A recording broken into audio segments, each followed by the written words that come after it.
Hello everyone, welcome to Nursing 418 Global Health Issues, Summer 1 semester. This class will be completely online. You will not be required to come on campus for any component of the class. All lectures, assignments, and exams will be completed through Blackboard online. I'm just going to do a brief overview of the course, the assignments, and help you navigate through the Blackboard course. Because this is a completely online course, I have organized the Blackboard classroom a little differently to help you find all the components of the course that you will need. So just like always, the course will always open up with announcements. If there's anything that I need to pass along, I will do so through announcements. Professor information has my contact information as always. I will be having office hours, even though this is an online class. I will be holding office hours virtually through a program called WebEx. You can see that I will have office hours on Mondays and Wednesdays during these times. In order to access office hours, you just click on this link and it will take you to a platform where we can either just talk through audio or we can have a video chat conference for office hours. The next section is orientation. This is where you will find some orientation information related to the classroom. This is where, of course, you found the orientation video. The Getting Started tab is important for you to go through. This contains a lot of helpful information to help you navigate through a completely online class. This document up here, I suggest that you read through. It will give you some tips and guidelines for successfully completing online examinations. And then there is information for technical requirements that are needed, and then also some other items as far as etiquette when answering discussion post questions and submitting assignments and such. The course information section is where you will find the course syllabus, where you will find the course schedule. The course schedule will list which lectures are due during which week of the class, when your examinations are, when your assignments are due. So I would either download or copy a copy of that document and enter those dates into your calendar. Exam topics. If you are wondering which lectures will be on which exams, you can find that information right here under this tab. Okay. The next section is the main bulk of the course content. And you will see that I have arranged this a little differently than in the past. I have organized the tabs according to the weeks of the semester. So the course is 6 weeks long. There is a tab for each week. Everything that you need to do during each week of the course will be listed under that tab. The lecture PowerPoints, which will have a recording, will be under that tab. If there is an assignment due that week, you will be able to submit the assignment under that tab. Discussion post questions for each week you will find under that tab. If there's an exam that you have to take that week, you will find it under that tab. Okay, so I will open week 1 as an example. Right now, you may not have any lecture PowerPoints posted. They will be posted before the first day of class. You will notice that there is a folder for comparative analysis paper. This is one of the assignments that are due for this class. It is a group paper. So right here, under this folder, you will find information as far as the guidelines for the assignment. And then the week that the paper is due, that is where you will find the place to submit the completed assignment. We will be having discussion questions during this class. Here are the guidelines for that assignment. And then under each week, week 1, 2, 3, 4, and 5 will be the discussion question, and that is where you will access the question and submit your post. Okay, so all of the weeks pretty much follow the same format. There are 2 big assignments that are part of this class besides the examinations. The comparative analysis paper is a group paper, and you will see there the guidelines for the assignment are posted here, and I will bring that over for you so we can just go through it really quickly.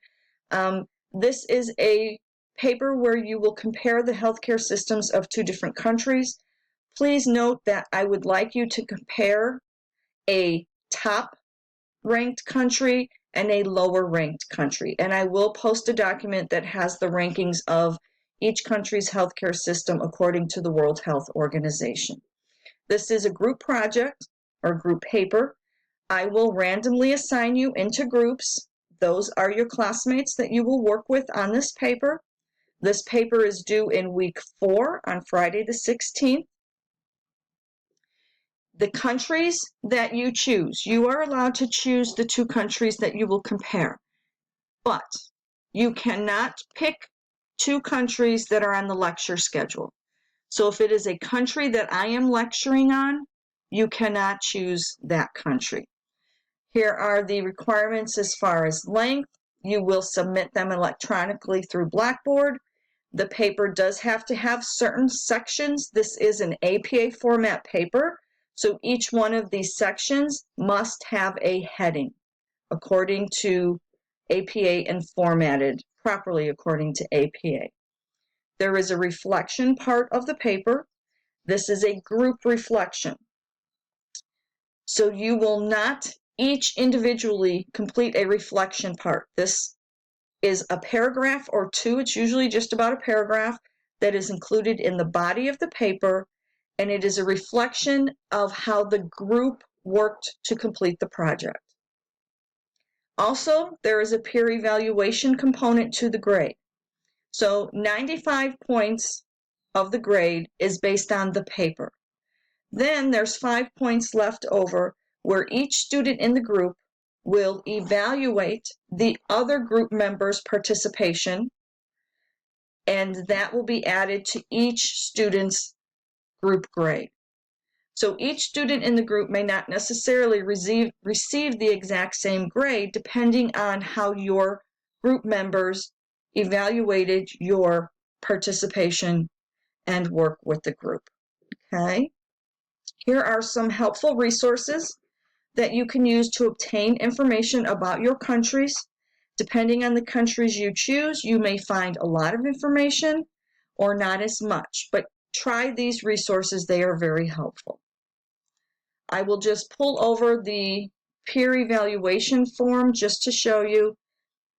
You can download this from Blackboard. You can fill it in through Microsoft Word, and then you can resubmit it through Blackboard. There will be a spot in week 4. So you will put each group member's name up here that you are evaluating, and then rank them or give them a score and total it. And then each student is to submit one of these, and then I will put them with the group's paper and add the scores to each student's grade.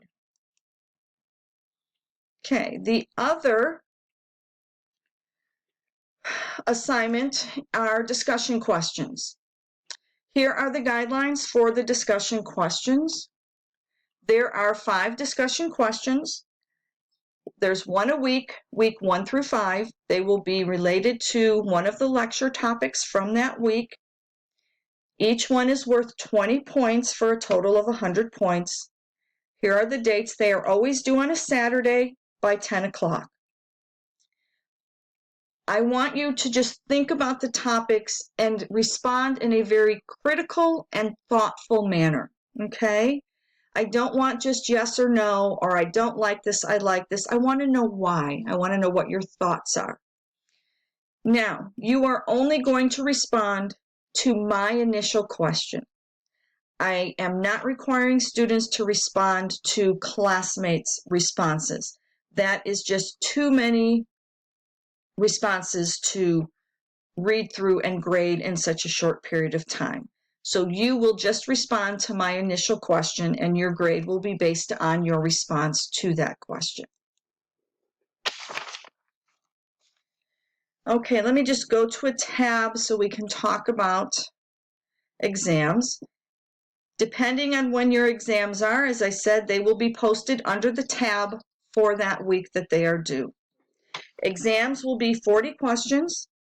They will include multiple choice questions, select all that apply questions, maybe some fill in the blank questions, and there will be a couple short answer questions. Okay? They will be taken through Blackboard, graded through Blackboard. You will be assigned to a testing window. There will be 2 testing windows to complete the examinations. On exam days, Group 1 will take the exam between 9 and 11. Group 2 will take the exam between 6 and 8. You will be randomly assigned to either Group 1 or 2, and you are required to complete the examination during your assigned time. Okay? In the exam directions, I will post my cell phone number. If you have any technical difficulties during the examination, such as getting kicked out of the exam, you need to call or text me immediately so that I can fix the problem and get you back into the exam. Okay? Do not email me because sometimes there's a lag. So call or text me so that we can get you back into the exam. Okay? For your groups, the testing groups and the assignment groups for the comparative analysis paper will be posted under the group tab. So that is where you will find out which group you are in for testing and for your comparative analysis paper. Okay, I think that is about everything that I need to go over with you. Oh, one other thing, there will be a makeup exam. If for some reason you have some extenuating circumstances, you cannot take an exam on the designated day, there will be a makeup exam at the end of the semester. I believe it is on Monday, June 26th, between 9 and 11 a.m. And I will post that in the lecture course schedule for you so that you know when that is. Because it is only 2 hours, you probably would only be able to make up one exam during that time. So it is important that you clear your schedules and make sure that you are available during your exam testing window. Okay? I look forward to working with you during this summer semester. I hope that you find some of the topics interesting and thought-provoking. I know sometimes we just kind of see the world that's immediately around us, but hopefully this class will help you think about healthcare issues across the globe and how, depending on where you live geographically, can play a very big part in your health, and whether you have good health or whether you have bad health, whether you have good access or not to healthcare, and the health issues that you might face. So I look forward to working with you this semester, and anytime you have any questions, of course, you can email me or contact me during virtual office hours. Thank you.